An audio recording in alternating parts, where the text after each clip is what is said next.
Well, actually, when you look back along the mammalian chain, you find laughter in rats when you tickle them.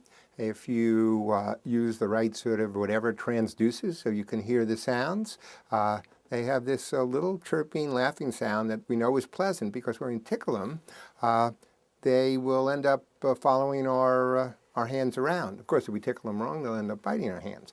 And so it seems like play and the pleasure of something, at least like laughter, exists, way down the chain there.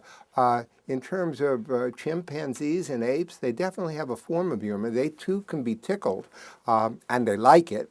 And they also have a type of roughhouse play in which they run around.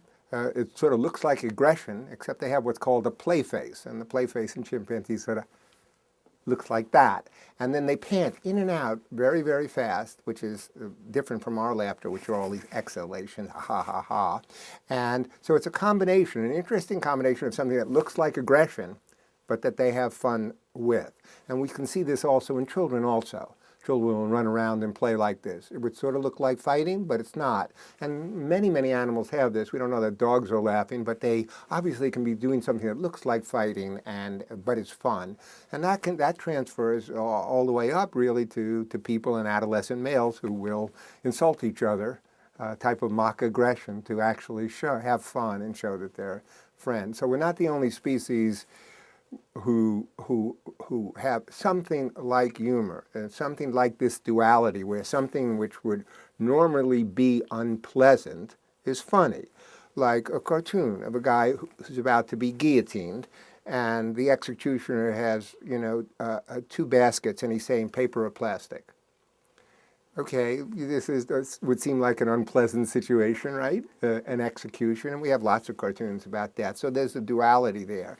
What chimps and apes don't have, of course, is there's never one person being funny for a lot of other people.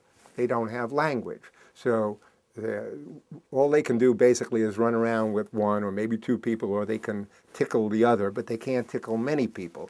The way we have humor is it extends through language to tickling, in effect, lots of people at a lot of the time. And actually, that's sort of my job as a cartoonist. Humor is social. That's how it evolves. It evolves as a way in primates and we assume really going back to our own, our own evolutionary ancestors, as a way to regulate emotions of fear and anger, sort of turn pleasure into pain, really. Now, it's interesting, how do you get to jokes from there? And I think I can explain that, or at least speculate on it. But essentially social. Even when we laugh at cartoons or jokes, it's then pseudo-social.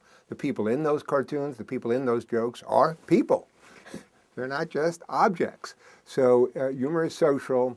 If I were to compress it, into like a psychological encapsulation, I would say it's a social phenomenon. We laugh 30 or 40 times more with people, and often at almost nothing, than we do when we're alone. It's actually very, very rare for us to laugh alone. We will appreciate humor, but we won't laugh at it. It's some sort of non-serious incongruity, something that's sort of wrong, but something's okay. If you're at a dinner table and someone accidentally turns something over, someone mispronounces a word, often we'll sort of get things back to normal by laughing. Then there's this emotion. We focus on laughter, but we forget there's an emotion before laughter, and it's called mirth. It's the thing you feel before you laugh, and it's the thing that you suppress when somebody farts in church.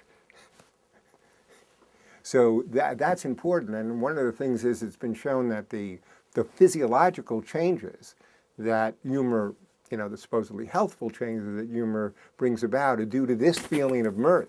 That's what actually produces it. The laughter is the expression. So you really see it as social, just like anger and fear. Social, it occurs in a social situation. Something triggers it. In anger and fear, it's something we'll run away from or something we'll fight. There's a feeling, anger or fear, and then there's a big expression, an expression. Laughter and smiling tells us it's social. Of course, why would you have this big expression unless you were communicating. Well, it increases respiration. After heavy bouts of laughter, our blood pressure is lowered. In the brain itself, it's really connected to pleasure, just really like food and sex are. It's a pleasurable response. We feel good when we laugh. We actually feel good. That's the reinforcing part. Since laughter actually occurs often in some stressful situation and transforms the stress, it reduces stress. So it's a stress reducer. I don't want to overstate the case about its medical benefits. It can act in that way. It can act as a mild analgesic. Obviously, you feel better. In terms of actually longevity, it seems like people with a really good sense of humor, jolly people, live a little shorter. They're not so sober-sided serious that they're reading every Jane Brody column on our diet and following it. And so, they might not make it to 93, maybe just 87, but just have a lot better time doing it.